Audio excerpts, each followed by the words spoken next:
हरियाणा विधानसभा चुनाव को बस कुछ ही घंटे बचे हुए हैं और हरियाणा विधानसभा चुनाव को लेकर भारतीय जनता पार्टी हर तरीके से इस चुनाव में वापसी का ख्वाब देख रही है। मगर उसी बीच जो है जितने भी सर्वेज आ रहे हैं और जितने भी सर्वेज को माने तो उन सर्वे में भारतीय जनता पार्टी सरकार बनाने से कोसों दूर तो कांग्रेस सरकार बनाने के बेहद करीब दिख रही है। मगर उसी बीच इलेक्शन कमीशन का एक फरमान सामने आया और इलेक्शन कमीशन ने अपने फरमान में भारतीय जनता पार्टी और गोदी मीडिया को फटकार लगाई है और गोदी मीडिया को कहा है कि आप इतने समय या इतने घंटे पहले तक जो है आप एग्जिट पोल नहीं चला सकते हैं। आपको बता दें कि टाइमिंग क्या होगा, डेट क्या होगा, वो तमाम चीजें आपको बताने जा रहे हैं। दूसरी तरफ जो है बाबा राम रहीम जो रेप के कन्विक्टेड मुजरिम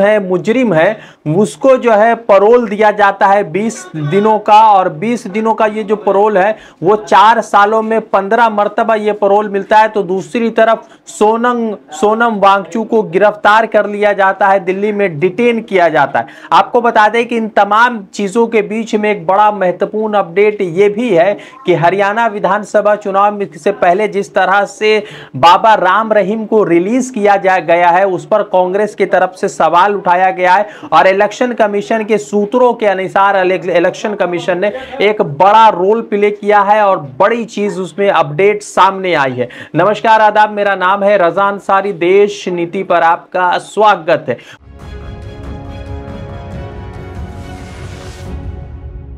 देश नीति केवल सच्ची और पक्की खबरें। पूरे देश भर में हरियाणा विधानसभा चुनाव की खबरें जो है बहुत जोरों के साथ चल रही है। भारतीय जनता पार्टी इस पूरे चुनाव में अपने आप को इस कदर दूर दिख रही है या इस कदर अलग दिख रही है जैसे दूध से मक्खी निकाल देने के बाद दूध अलग हो जाता है और मक्खी अलग हो जाता है। उसी बीच जो है भारतीय जनता पार्टी का एक मनोबल टूटा है और गोदी मीडिया जो अपने आकाओं को खुश करने के लिए लगातार तंत्र में था उस पर इलेक्शन कमीशन ने काली स्याही फेंक दी है। इलेक्शन कमीशन ने कहा है कि किसी भी तरीके का एग्जिट पोल चुनाव के खत्म होने से पहले आप नहीं दिखा सकते। यानी 5 तारीख को इलेक्शन कमीशन के तरफ से जो है ये जब ये कह दिया जाएगा कि इलेक्शन संपन्न हो गया, मुकम्मल हो गया, उसके बाद ही एग्जिट पोल चला सकते हैं और इसकी जो टाइमिंग निर्धारित की गई है वो 6:30 बजे शाम की टाइमिंग निर्धारित की गई।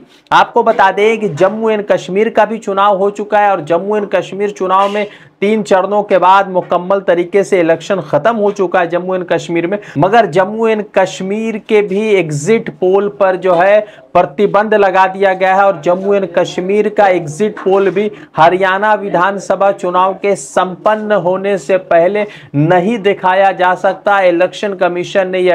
एडवाइजरी जारी करके तमाम न्यूज चैनल को कह दिया है और न्यूज चैनल को यह पूरे सूचित कर दिया है कि आप 5 तारीख शाम के 6:30 बजे से पहले किसी तरीके का एग्जिट पोल, ओपिनियन पोल या सर्वे नहीं दिखा सकते हैं जिसमें किसी की भी सरकार बनती या बिगड़ती दिख रही हो। आपको बता दें कि यही होती है विपक्ष की ताकत और यही विपक्ष की आवाज 2024 से पहले इलेक्शन कमीशन सुनने को तैयार नहीं था। मगर जनता ने भारतीय जनता पार्टी को इतना कमजोर कर दिया कि इलेक्शन कमिश्नर या इलेक्शन कमीशन या राजीव कुमार इस तरह से कमजोर पड़े हैं कि अब उन्हें जनता का भी सुनना पड़ रहा है और साथ ही साथ गोदी मीडिया को एडवाइजरी भी जारी करना पड़ रहा है। गोदी मीडिया को एडवाइजरी जारी करके उन्हें उनकी औकात भी दिखानी पड़ रही। आपको बता दें कि इन तमाम चीजों के बीच आपको यह है कि इलेक्शन कमीशन के तरफ से जो है जो फरमान जारी किया गया उस पर तमाम न्यूज चैनल को कहा गया है कि आप फॉलो कीजिए और अगर न्यूज चैनल फॉलो नहीं करते हैं तो उनके ऊपर कार्रवाई भी हो सकती है। आपको मालूम होगा कि हरियाणा के चीफ इलेक्टोरल ऑफिसर जो है पंकज अग्रवाल है, उन्होंने इसकी जानकारी दी है और जम्मू एंड कश्मीर चुनाव को लेकर भी इलेक्शन कमीशन ने, इलेक्शन आयोग ने ये जानकारी दी है कि जम्मू एंड कश्मीर का भी सर्वे जो है या एग्जिट पोल आप किसी भी तरीके से हरियाणा विधानसभा चुनाव से पहले नहीं दिखा सकते। यानी कि अगर जम्मू एंड कश्मीर में भारतीय जनता पार्टी तो वैसे ही बैसाखी पर नहीं बल्कि जमीन पर धाराशाह हो चुकी है तो उसके भी आंकड़े या उनके सर्वेज, उनके एग्जिट पोल आप जनता के बीच नहीं रख सकते, क्योंकि सरकार को ये डर लगने लगा है कि जम्मू एंड कश्मीर में कांग्रेस और नेशनल कॉन्फ्रेंस की एक गठबंधन को जिस तरह से समर्थन मिल रहा है जनता का, उससे ये लग सकता है कि अगर सर्वे रिलीज किया जाए, एग्जिट पोल रिलीज कर दिया जाए, तो जिस हरियाणा विधानसभा चुनाव में भारतीय जनता पार्टी सिर्फ 30 सीटों तक ही तमाम सर्वे में सिमटती दिख रही है, उससे भी बुरा हाल हो सकता है। यानी कि हर बार तो इलेक्शन कमीशन जो है एग्जिट पोल, ओपिनियन पोल पर किसी तरीके का प्रतिबंध नहीं लगाता है, मगर आज जम्मू एंड कश्मीर और हरियाणा विधानसभा चुनाव से पहले इलेक्शन कमीशन का इतना बड़ा रोल और हरियाणा इलेक्शन के संपन्न होने तक इतनी बड़ी एडवाइजरी जारी करना, यह साफ संकेत है कि भारतीय जनता पार्टी इस पूरे इलेक्शन से खुद को दूर महसूस कर रही है और इसीलिए इलेक्शन कमीशन ने इतना बड़ा फैसला लिया है। क्योंकि अगर जम्मू एंड कश्मीर चुनाव में भारतीय जनता पार्टी अगर इंटरनल सर्वे में अच्छा कर रही होती तो उसका अब तक एग्जिट पोल आ चुका होता और उसी एग्जिट पोल के आधार पर हरियाणा चुनाव को प्रभावित करने की कोशिश भी की जा रही होती। आपको बता दें कि एक बड़ा अपडेट यह भी आ रहा है कि बाबा राम रहीम जो रेप के कन्विक्टेड है, जो मुजरिम है, उनके खिलाफ भी कांग्रेस ने आवाज उठाई है। उनको 20 दिनों का पैरोल मिला है और वो 20 दिनों के लिए बाहर निकलेंगे और इलेक्शन के बीच शायद वोट डालने की भी वो कोशिश करें। मगर सवाल यह है कि कांग्रेस ने एक बड़ा सवाल उठाया और इलेक्शन कमीशन को लेटर लिखा है कि चुनाव को प्रभावित करने के लिए बाबा राम रहीम को रिलीज किया गया है। तो उसी बीच जो है मीडिया सूत्रों के अनुसार इलेक्शन कमीशन ने